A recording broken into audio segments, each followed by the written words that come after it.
Hello and happy wonderful Wednesday. Here we go again with this thing with StreamYard. I'm gonna ask y'all to do a whole lot better than what you're doing.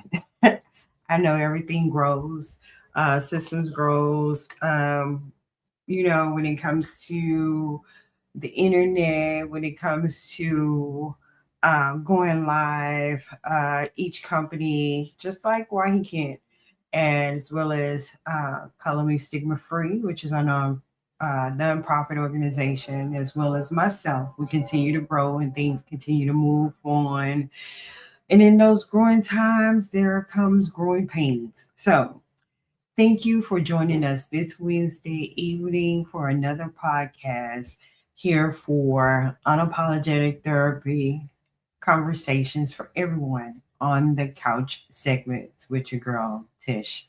Morticia Sherman, the unapologetic therapist. I am a licensed professional counselor here with the company Why He Can't in the great state of Texas. I am here in Houston.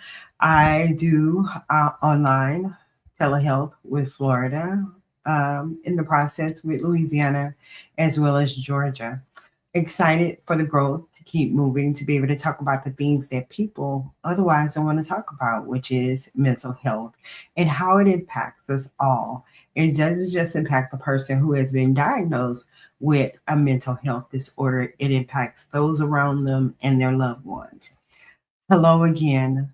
Why did we create this platform? We created this platform for you, the viewers.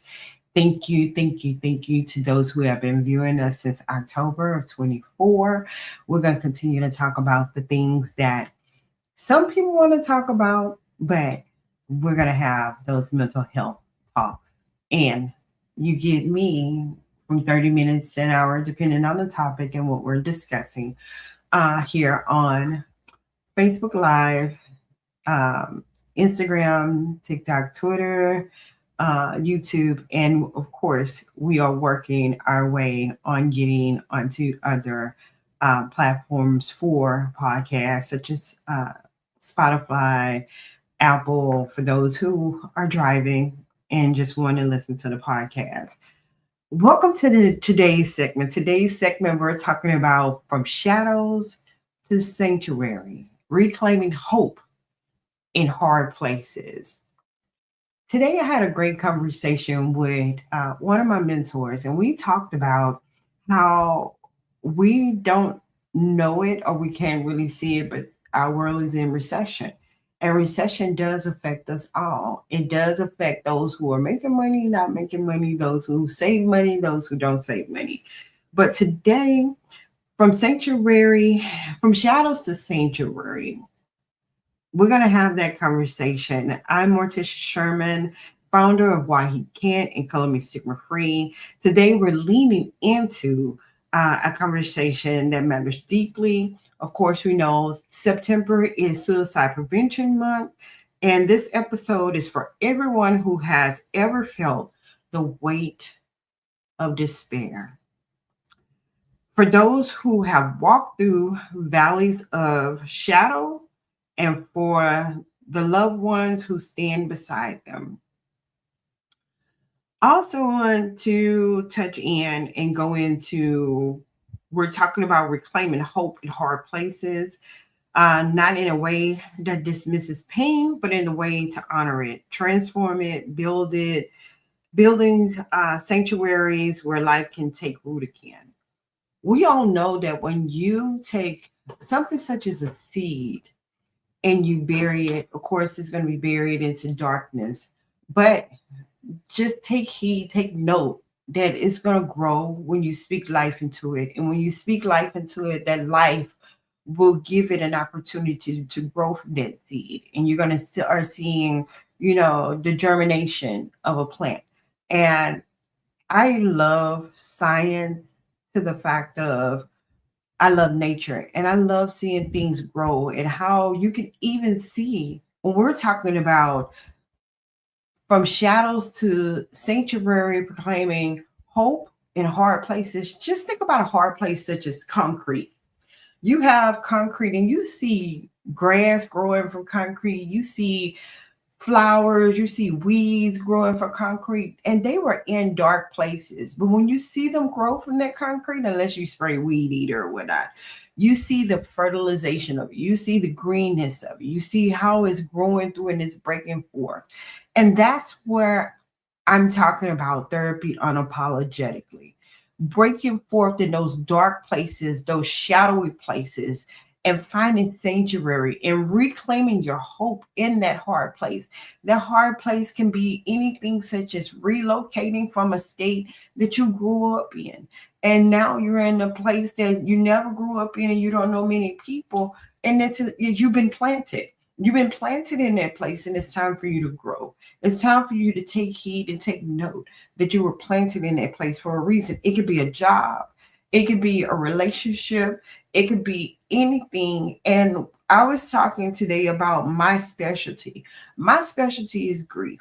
I talk about grief, and grief can hit in so many different facets in life. But when you're talking about grief and grief hitting you in that facet of life, it could be anything from a changed relationship, finding out that you had an illness, finding out that your life is changing because somebody, just anything can cause the 7 stages of grief. I, as a therapist, as a mental health therapist, whenever I encounter, may they be new, may they be already established individuals that I speak to, and we talk about things, life sends us through those 7 stages. Life should not be life in you. You should be life in life. So, what I mean by that is something happens and it puts you in shock. That's one stage of grief. Then, in that shock, it may or may not cause pain. That's another stage of grief. Then, when you see that pain, are you going to be in denial that the thing even happened? I'll take you a step further after I break these down, these 7 stages. When you talk about denial, you deny that it even happened. You don't want to do anything about it. This cannot be so. This cannot be true. Then you go into, bargaining. Why me? Why this had to happen to me? Why it can happen to somebody else? Or it depends on how you feel about that loved one that you lost. Or it could be anything where you can bargain and say, why not them? Why them? Why couldn't be me? Things change like that. Then you can go into the stage of where some people never get to the last stage. The last stage is accepted. Some people never get to that. So, what I really want to talk about is naming the shadows, naming those shadows. And when you name those shadows, then you can begin to get to the sanctuary and reclaiming hope in hard places. Shadows, acknowledging the reality. Did you not know that suicide is the 10th leading cause of death? 10th leading death or cause of death in the United States. When we talk about the United States and how people claim the United States to be the state of freedom, the land of the free, the home of the brave. But do you not know being free does not also mean that you're actually free? You can be in bondage in your mind. You can be bondage in your heart. You can be in bondage in so many areas of your life. But once you call that thing out, I'm in bondage because I don't feel like I'm being heard. I'm in bondage because I don't feel like I'm in a safe spot. I'm in bondage. And then we get into the mindset. We talk about your mind and freeing your mind. For every life loss, there is a countless others impacted. I said this in the beginning of this episode, this podcast. Suicide don't just affect that person. It affects everybody included in there. Mental health doesn't just affect that person who has been diagnosed. It affects everybody. It affects the caregiver. If it's a mom, it affects her children.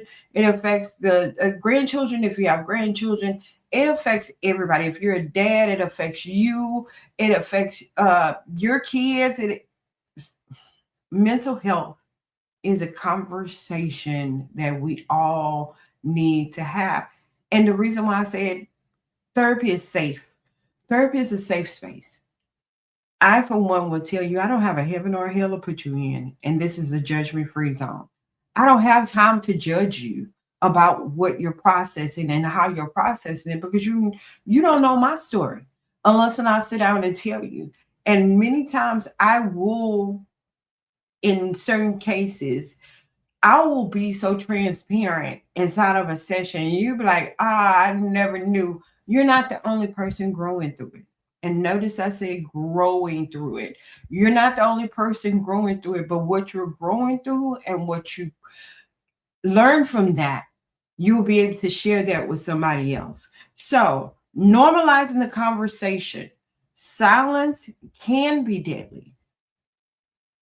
Y'all know how I feel about cliches. You know exactly how I feel about cliches. I can name cliches that we've been talking about over and over again for the longest. What happens in this house stays in the house. Um, don't tell the household business because if you do, this and all these things that we were taught on in a bad way. Speaking openly about mental health and suicidal thoughts are an act of courage and love. It's an act of courage because you're saying, hey, I need help. Can someone help me? When someone wants to talk about their mental health and things that are going on, that is saying I cry for help. People cry out for help for help in many different facets. You know, when it comes to mental health, some people uh, cry out for help when they doing what we call harmful behavior. When you're trying to harm yourself, self harm, trying to harm somebody else, homicidal ideation, suicidal ideation, you know, things such as you've seen where there are acts where people drove inside of buildings. Those are suicidal attempts. Those are things that people are crying out for help and don't know how to have the proper conversation. So, also having a personal reflection, sharing a short story. I'll tell you a short story here shortly, but sharing a short story about someone who felt unseen, and turned around. Point when someone limited without judgment, or someone listening without judgment, not limited without judgment, but listening without judgment. So a short story. And I say this because in my industry, I've been in this industry for over 11 plus years in the mental health industry. I started off as a mental health tech and worked my way all the way up from a mental health tech to patient advocate, court liaison, uh, case manager, what is it, care coordinator, wraparound specialist, uh, becoming a master level clinician, on to being fully licensed. But stories that I hear about why a person wants to commit suicide, a lot of times you genuinely want to ask that person, do you really believe that love of that person would change your life? Do you really believe that talking to someone who is really not listening to you is going to give you the best advice? Talking to someone who is not professionally licensed, for one, you don't know exactly what that person is growing through themselves, so where they may have suicidal ideations too. And you could be on the brink of taking them over the edge. Whenever someone comes to you and want to talk about something that is really far beyond your scope, it's best to say, hey, I'm going to show you how much I love you. And I'm going to direct you and get you connected with a licensed professional that will be able to talk to you. And believe me, they're not going to hold any judgment. Now, I know there have been some bad stories about therapists out here and licensed social workers who have taken advantage of clients, but not all of us are like that. Not all of us are here that's going to take advantage of someone's uh, in their time of finding shadows within their life. So, story time. There have been many times, many times that I've come across individuals who would say, I don't want to share the fact that I'm feeling, you know, disdained or disheartened or disorganized or not able to really talk about the things that are stressing me in life. Maybe, you know, with my family, everybody thinking that I'm the go-to person that they can talk to about everything, not knowing that I'm having my own situations, that I'm having my own problems, that, I'm not able to really connect the dots when it comes to finding myself and being self-aware and getting my self-esteem back up and getting my self-knowledge together and being able to have that same hope from shadows and finding my own sanctuary and reclaiming hope in hard places. I've been there before. And if you listen to my podcast and listen to me talk in public at any time I'm speaking, I share my own stories. I share my own stories about suicide. I share my own stories about domestic abuse. I share my own stories about being able to walk away from corporate America and not knowing what next stage should go or what to do next, thinking that, hey, I'm going to do this. And talking about this, I can remember the first time I got laid off from corporate America and I was at a corporate job and I wanted to leave. I wanted to leave so bad. And I became one of the candidates for downsizing. And when I became that candidate for downsizing, um, I just knew I had it all together. I just knew things was going to be good. I just knew that my life was going to be great. And what happened? I became a part of downsizing and I was ready to start my own business. I had a notary business. And in that notary business, I just knew that I was going to be making the same money that I was making in corporate America. Well, lo and behold, that was not the truth. When that happened, my whole world shook upside down. My whole world changed because at the time I was married, my then husband decided that he didn't want to be really in the marriage with me anymore. That he was so used to me making the money that I was making, and he was making the money that he was making, that I didn't really have to depend on him to pay for things. That was a shadow time in my life.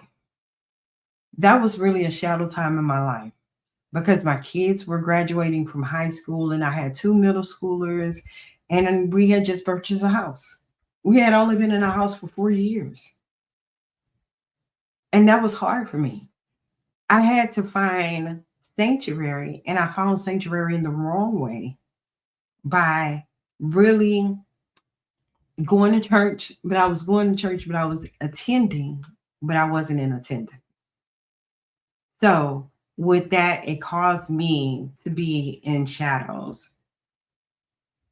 And then from there, I ended up losing pretty much everything that I had. That was a hard time for me, but I had to say what it was in order to understand what it was. And from there, I reclaimed myself. I reclaimed myself, and then I started working in the industry that I love the most, which was the mental health industry, although I was a substitute teacher with school districts. So from there, just reclaiming that was going on for me. And then from there, I had a second I had a second time, not episode, but I had a second time of shadowing because I was like, hey, I got my master's. I can go ahead and leave another job that I was a part of, but I had still no income coming in. I wasn't licensed yet. I wasn't fully licensed.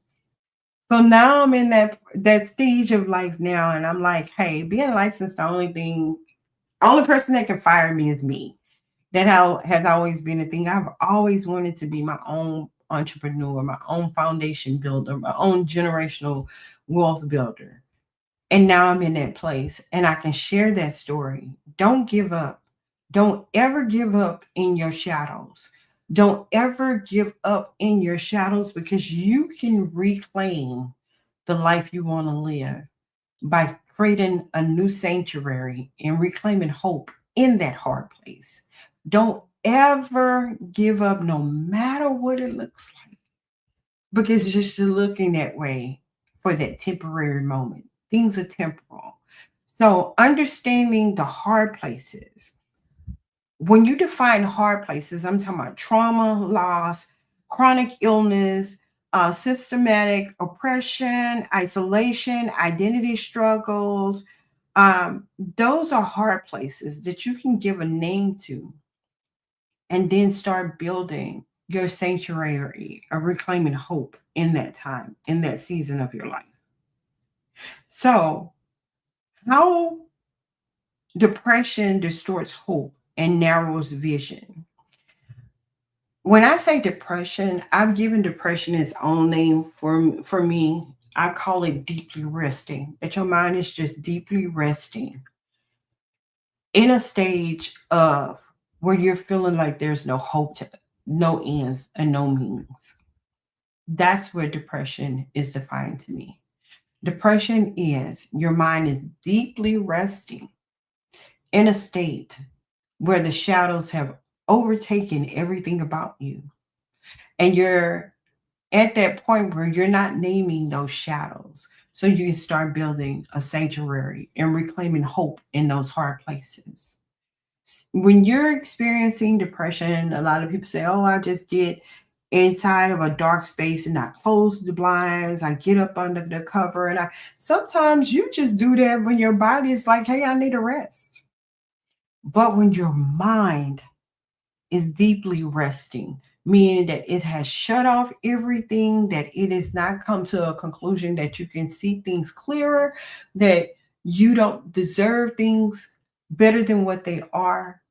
That's when you're deeply resting. Your mind is deep, deep, deep in an abyss of life. How do you get out of that abyss of life? You contact someone who's licensed who can pull you out of those rabbit holes. We are professionally licensed to do that. We are professionally licensed to come and grab you out of that rabbit hole and give you manageable and good, effective coping skills so you can start building your sanctuary, that you can start reclaiming hope in that hard place. Faith can be one, how culture stigma, spiritual shame, and silence can deepen that struggle. Where's your faith? For those who are non believers who say that they believe in something, where is that belief in something that can bring you to your sanctuary? Where is that belief in something? Why do we have to always look at things in a stigmatic way? Why? Because our brain takes us there. Point, uh, case in point, social media. When you're watching social media and your life is not the way that you feel like it needs to be, and it's not where you want it to be, and you start seeing somebody who's living the life that you want to live, that's not your life. That's not your life. You can call that a shadow. That is not your life. So, how do we get you to the sanctuary? Look at your life, put it on the platter of life, and dissect it. Where are you strong at, and where are you weak? When you think about your strengths are there, but let's talk about your weaknesses so we can move them over to a strength. How does your weakness make you stronger? For me, when I talk about my weaknesses, when I talk about my strengths is my specialties. When I talk about things when it comes to mental health and whatnot, but I know my weakness is I don't sit there. I'm not a public accountant. I won't do your taxes and stuff like that because it's not that's not my lane. Staying in my lane. My weakness, and even in this mental health industry, my weakness is wanting to help everybody. And I know I can't help everybody. I know I cannot help everybody. I want to help everybody so bad. It's such in my heart to even times I'm like, God, you already know me. You know that I would take everything that I have to help somebody. That's just how I am. That not to say that that's a bad weakness, but that's who I am. I don't look at social media and be like, oh, I need to live a life like, the boss chicks, No, I know that's not my lane and that's not my life. I'm following in my own life, and I know my own lane. So framing those hard places and knowing what are your shadows that's keeping you from reclaiming hope. Hard places are not the end of your story. It's not. They can be the soil where resilience can grow. If you were there in the beginning, I talked about the seed and being planted. Be okay with being planted because you never know the harvest that may come from you. Never get complacent with being planted because that seed is just germinating, but something has to grow out of that seed. It has to break forth. And when I talked about even the fact of being grown up on the concrete, and you see grass growing, and you see flowers growing, you see weeds, and you see all this growing out of from up on the concrete, why can't you? And I'm gonna take it a step further. Why he can't?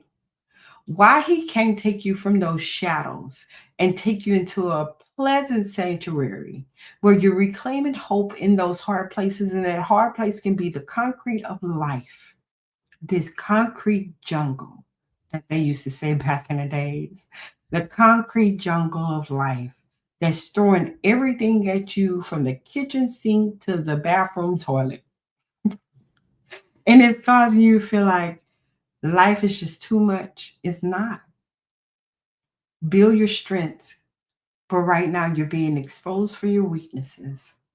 And in those weaknesses, you're learning. It's a time to learn. When you're planted, when you're in those shadows, that's the time that you're needing to learn and grasp hold and learn the things that you need to know. So when you come from up under that concrete, you're thriving and not surviving. That you're pushing forward and not having somebody to continue to push you forward. That you are holding steadfast to doing the things that you love to do and want to do so people can see you here on this earth and enjoy the fact that why you're here. Because we're all here for a reason, for a purpose. So, the bridges of the sanctuary. Let's get into that. What is a sanctuary? A safe, affirming place, physical, emotional, spiritual, where you can breathe, be seen, and heal. Breathe, be seen, and heal. You can breathe under that concrete. You can breathe in that soil. But what you also want to do is create a community that's going to speak life into those shadows. Speak life into those shadows so you can come into your full purpose of your sanctuary. Speak life into those shadows, those dark places where you're in, to pull you out like someone of myself. I am very unapologetic about what I do. Very unapologetic. I tell you, I'm going to flip that rug and we're going to get from up under that hump that you keep tripping over in life. And we're going to talk about that shadow. And we're going to turn that shadow into a sanctuary. So when you're breathing life to be seen, it's not just because you want to be vocal, excuse me. You want to be vocal and you want your voice to be heard. A lot of times being seen is just being in the presence, being in the now of life. And then that starts your healing process where you're needing healing the most. How to build one?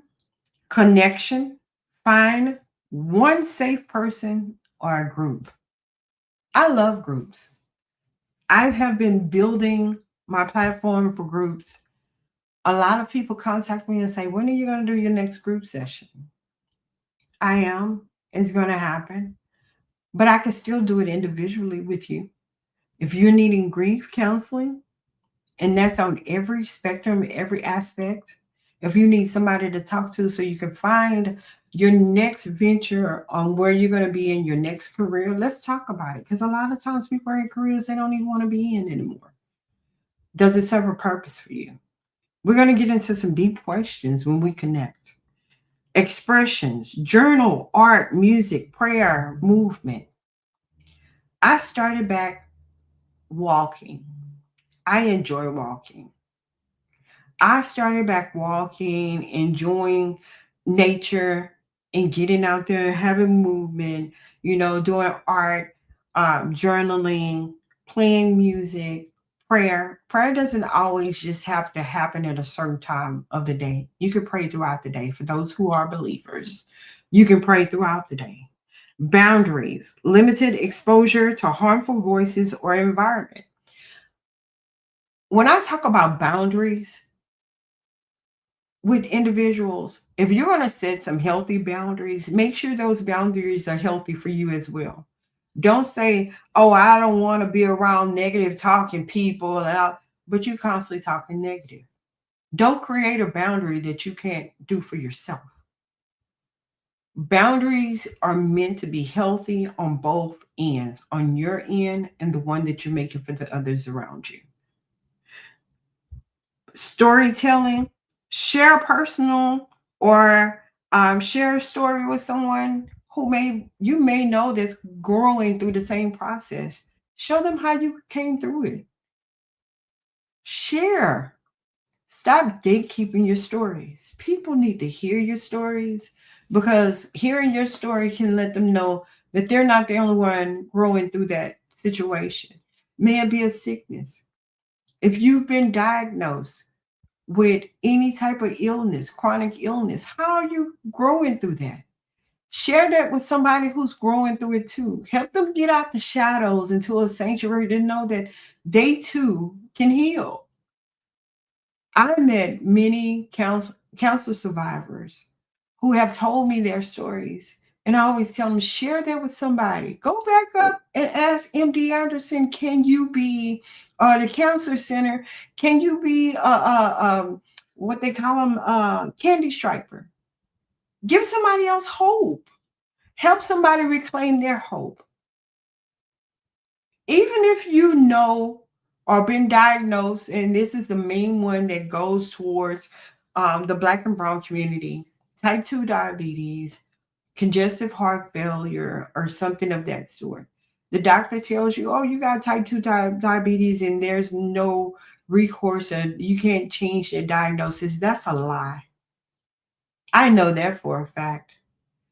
I was diagnosed with type 2 diabetes way back in 2001 when 9/11 happened.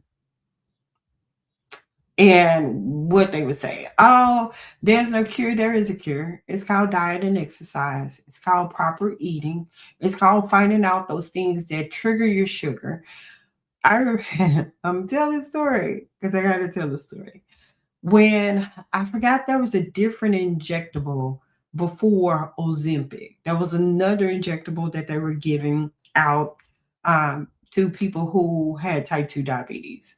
And I remember going, and the doctor was like, "Hey, I want you to take this, and if you don't, if doesn't work, I'm gonna give you metformin." Anybody know me? I'm an advocate for not taking metformin unapologetically. So, because I've seen what it's done to other people. So I can remember the doctor gave me all this medication. And what I did was I joined a walking group. There's a walking group that, well, they run, Black Girls Run. And I joined that team and I started walking.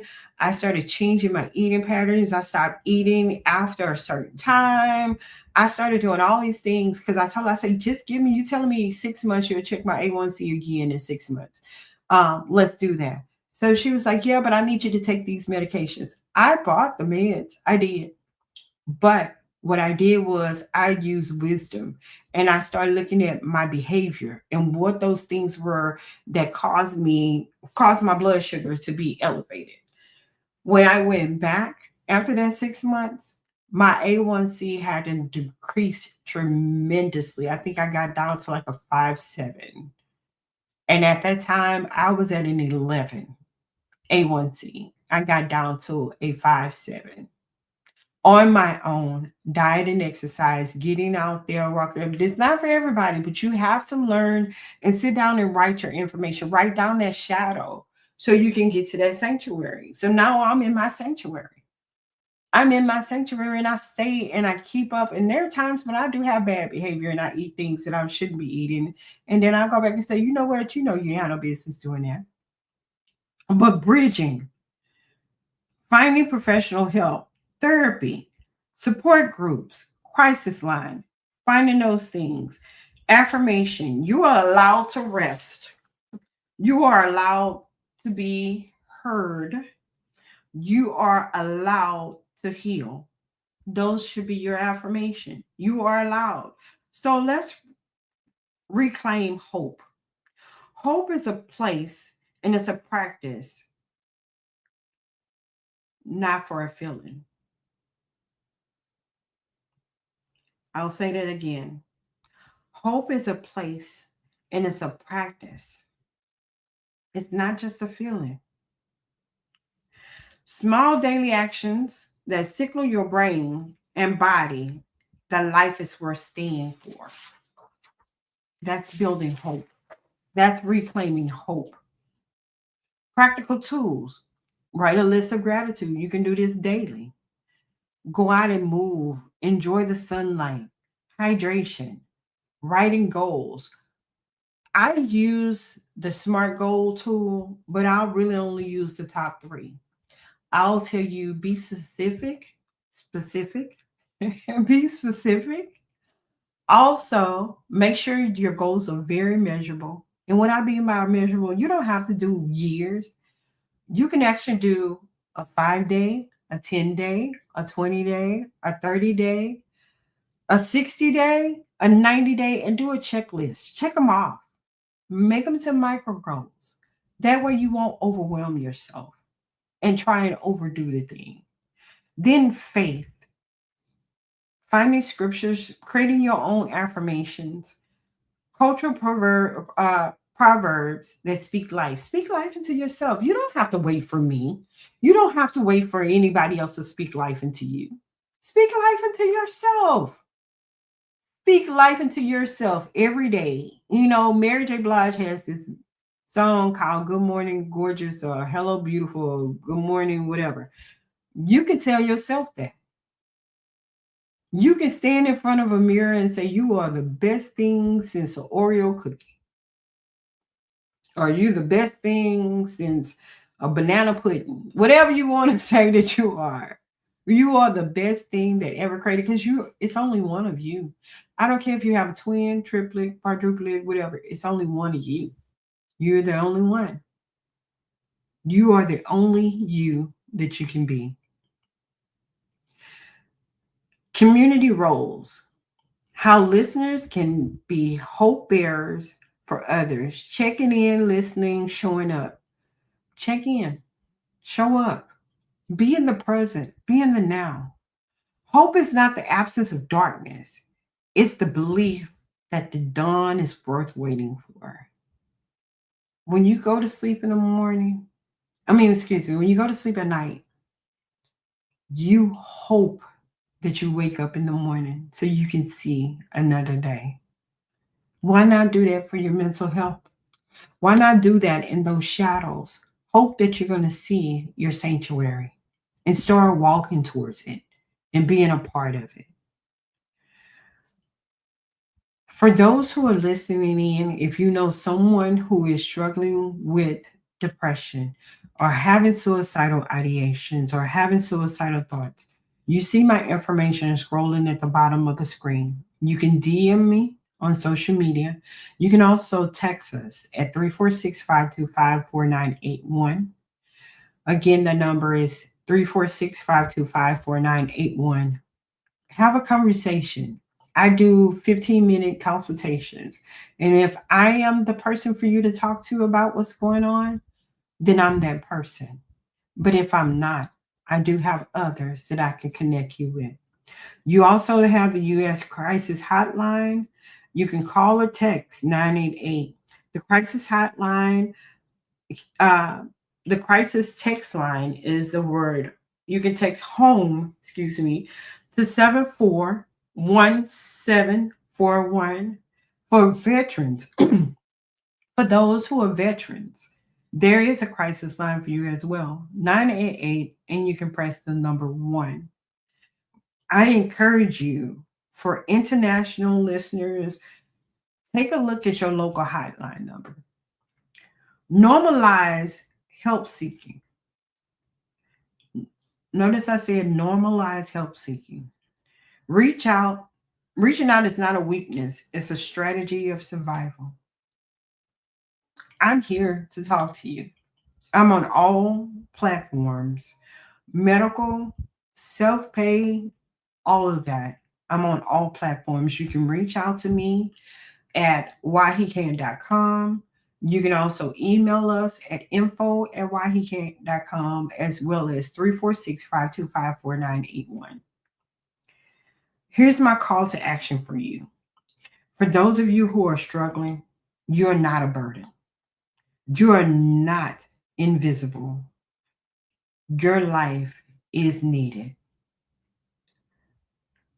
For allies, I ask you to commit to one tangible action this week. Send a message, invite someone for coffee, share a resource.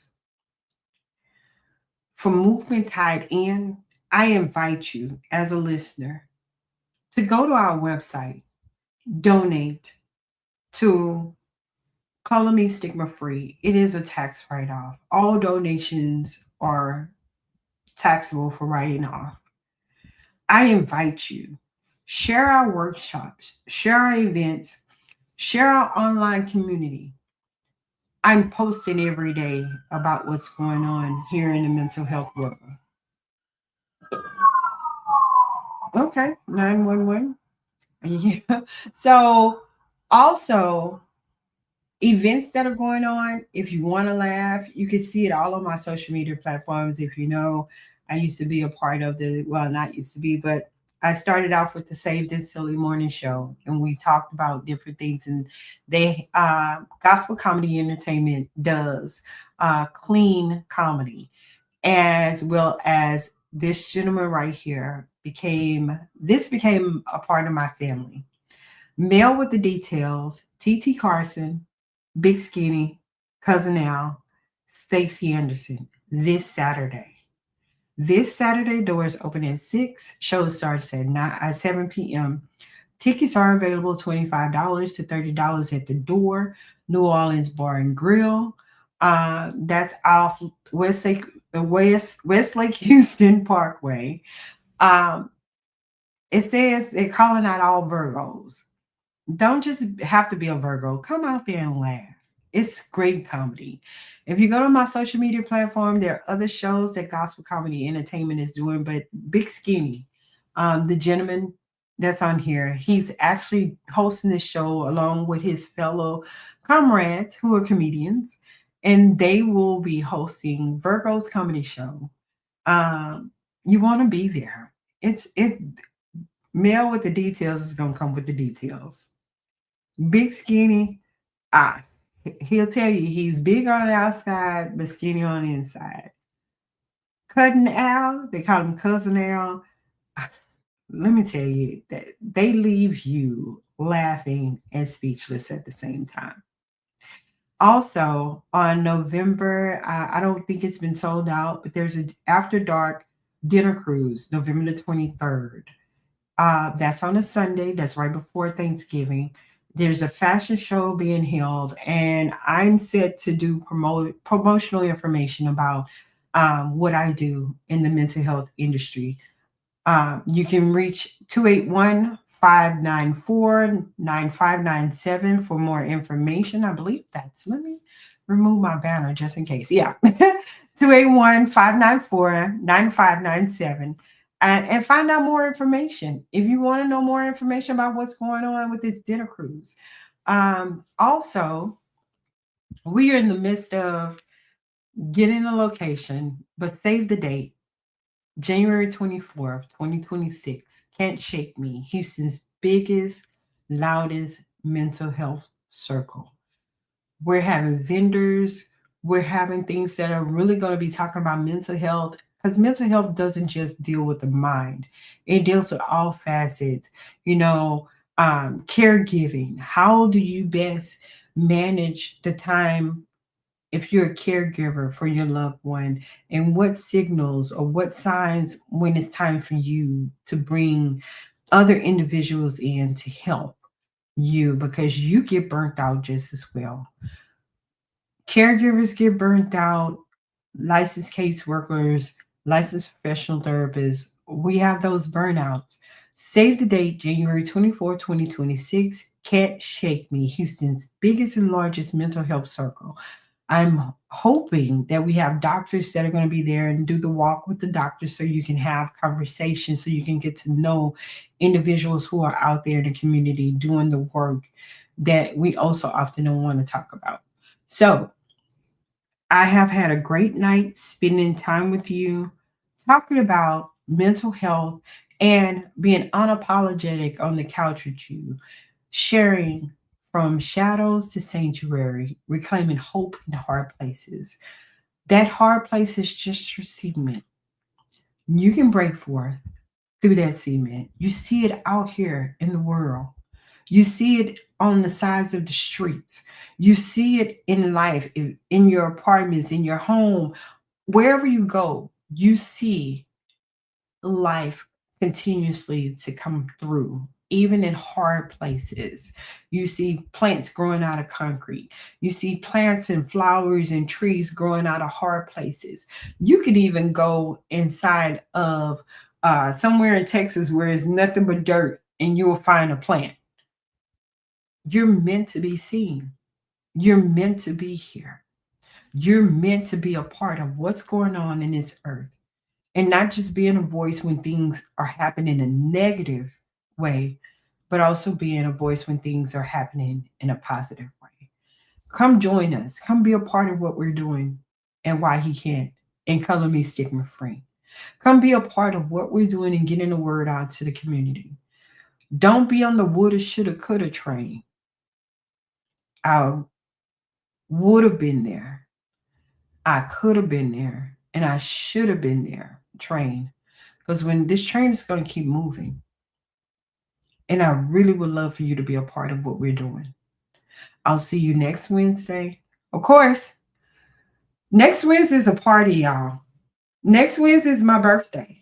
And I've been debating, do I really want to be on a podcast? But I do, because I love sharing this intimate time with you, sharing this time to talk about things that really society don't want to talk about.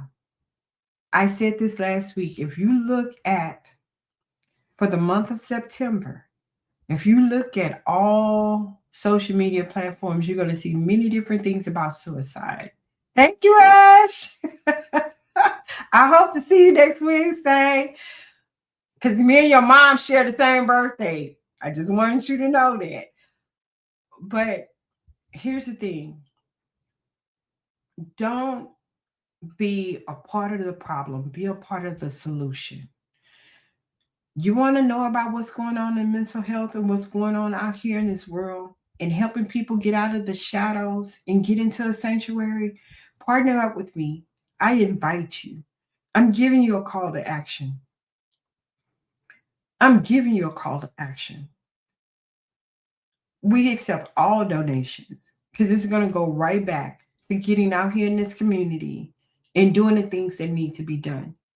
You shouldn't have to wait for a large corporation to tell you about mental health. It's a small mom and pop foundational builders that are out here really doing the work. We're out here doing the work, but we do need your help. We need your help. So, like, share, subscribe to our Facebook page, our social media pages, our YouTube channel. Still be on the lookout for our Spotify and our Apple and all of that. That's in the works. It has been in the works. Like I said, I've pretty much been doing that on my own with my team. And we all are in the process of doing everything that we need to do to get this word out to you about mental health. So until then, I will see you next Wednesday where it's a party. It's going to be a party, September the 24th. I'm a Verbra. I said this before. I'm a Verbra. I'm on the cusp of a Virgo and a Libra. But I'm giving away some things. I will be giving away t-shirts. I'll be giving away sessions because I can do that. So share the word, share the news. I'm going to promote it, promote it, promote it, share it. I want you to be a part of it. Let's just have open conversation. If you want to step in, jump in, if you want to send a video, a happy birthday video, I can post it on social media, on my page. I can even post it on this StreamYard, on the Couch with Tish segment. So until then, when you know better, you do better, and you can respond differently. This is your girl, Martisha Sherman, the unapologetic therapist, licensed professional counselor here in the great state of Texas, residing here in Houston. I can't wait to see you next Wednesday. Have a good one.